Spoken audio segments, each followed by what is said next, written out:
Testing. Kamusta kayo mga kaibigan? Ngayong gabi, pag-usapan natin yung kakaibang ginawa ng GMA.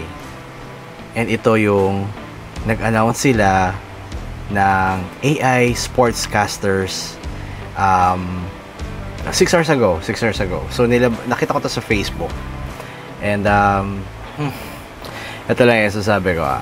Babasahin ko muna. So Maya and Marco are here to help sports fans keep up with the latest sports news and updates. Watch them tomorrow on GMA and GTV during NCAA Season 99. Make sure to follow GMA Integrated News, GMA Sports, GMA Synergy for their exclusive reports. And ayun nga, may picture sila ni Maya and ni Marco. And si Maya has two photos. One is like ganun yung leeg. Marco is just doing the esports thing. And alam mo, honestly, up until this point, natatangahan pa rin ako hanggang ngayon. Iniisip ko kung bakit ninyo kailangan gawin to. Nagtitipid ba kayo? I doubt naman na nagtitipid kayo. I think really na ano lang.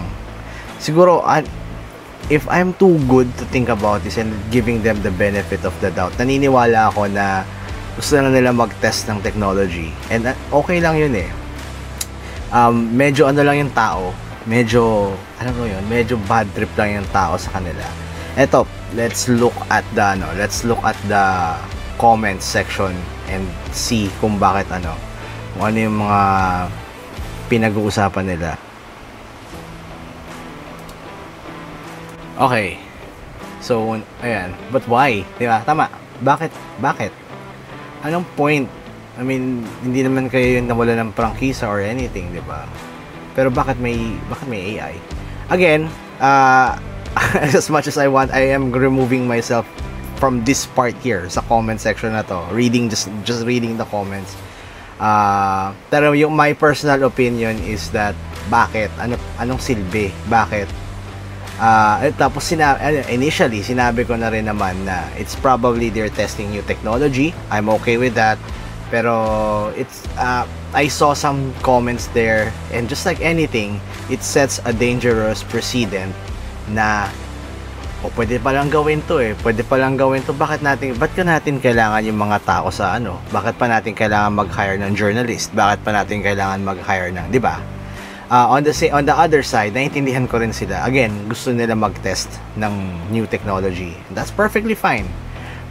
Meron lang silang slight thing na nakalimutan, na ito yung isa sa mga major factors na pinaglalabanan ng mga tao sa Hollywood ngayon. Writers, screen actors, producers, directors, everybody na lumalabas sa movie.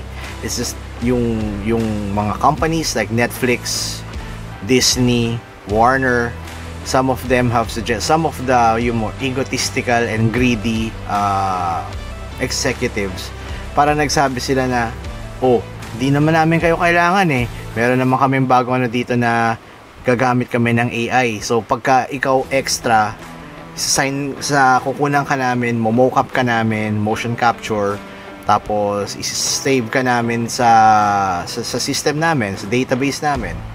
Ngayon, kapag kailangan namin ng movies, kailangan namin ng mga extra sa movie, kukuha na lang kami sa databanks namin. Ilalagay na namin kayo sa composite shot or ilalagay namin kayo sa CGI, post-prod, tapos iaan na namin kayo. Wala na kami babayaran. Parang ganon. And yung mga extras, syempre doon sila kumikita. Yung pag sinain mo yon, wala ka nang habol sa kanila. Which is kind of what is AI. Medyo one step ahead yung sa US, pero eto, 'di ba? It's going there. So yun yung nagiging, tingin ko, yun yung nagiging problema sa issue na to. Kaya maraming nagagalit. So let's go through some of the comments here. I'd like to hear from the people who supports this. Ako honestly, yes, ako din. Kung meron man, walang pang-aaway just, alam mo naman, medyo cray-cray din yung mga minsan comments. gusto ko lang marinig din ano yung side ng mga ano. And I will probably in the next few days probably ask people around, people who has ano, kasi ako may experience, limited ang experience ko with AI, and that's really with ChatGPT. I haven't done AI for art because I'm a shitty artist. Yeah, movies, haven't done really anything substantial. I've seen pero I haven't tried, and I don't want to kasi mukhang mahirap siya. So it's just really limited to writing and doing SEO stuff. Pero yun nga, if you have experience, you have insights, be glad to do a Zoom with you, pag-usapan natin, teach me, educate us sa mga hindi nakakalam. Kasi for us normies, AI isn't really good. It's out there to replace everybody. So yun yung ano. A good friend si Casey, yeah, pretty much. Awit kayo, Saj.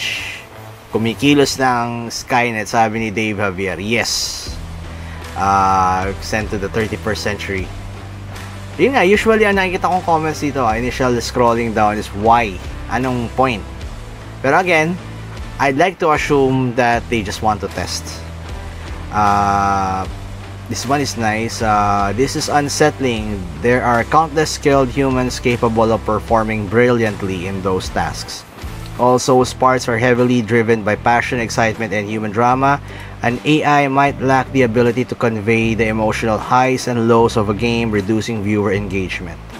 Pinagdedebatehan pa natin if pwede bang news source ang mga vloggers and influencers ngayong nasa digital age na, tapos sinama pa natin itong napaka-komplikadong issue ng AI sa news. More than innovation, pag-usapan natin ito sa lente ng credibility and authenticity and journalistic integrity. Wala nga lang yun. Kasi it's just AI, so you just put in all the necessary prompts and then it will do everything else. You'll get anything as long as you have internet connection. Yun ang AI, in a nutshell. Nakakatakot na ang future. It's true. I don't think this is something that the human race will be happy or enthusiastic about it. Napanood niyo na ba yung Terminator? Napanood niyo na ba yung WALL-E? Di ba? Ito si Radson Mendoza. I follow this guy. No, I see this guy's post. Super nakakaliw. Announcers are there for the hype. Yes! Have you seen Jim Ross on Raw? I mean, growing up, if you've watched wrestling, gaano ka na-hype pag si Jim Ross yun, my God, that's a slobber knocker! Diba? I don't think AI can really replace that energy and that authenticity. So, tapos sports pa, tapos NCAA pa. I know naman how dramatic and how passionate people are when it comes to their NCAA. Basa pa tayo sa baba.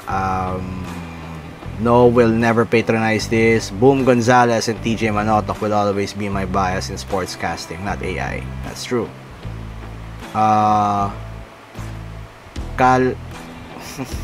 Kala ko pa naman willing kayo mag-hire ng isa pang Mike Enriquez. Okay.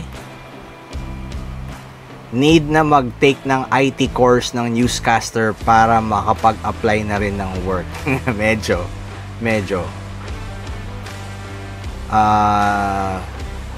Dami yung backlash tuloy GMA. Yeah, kinda.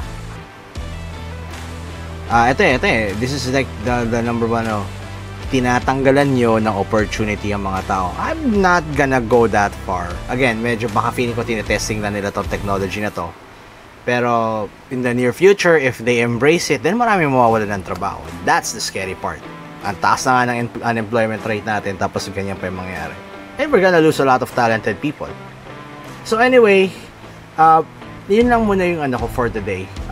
Thoughts ko, again, I think it's a little stupid, but at the same time, I understand where they're coming from. They want to test this. They want to see where they can push it forward.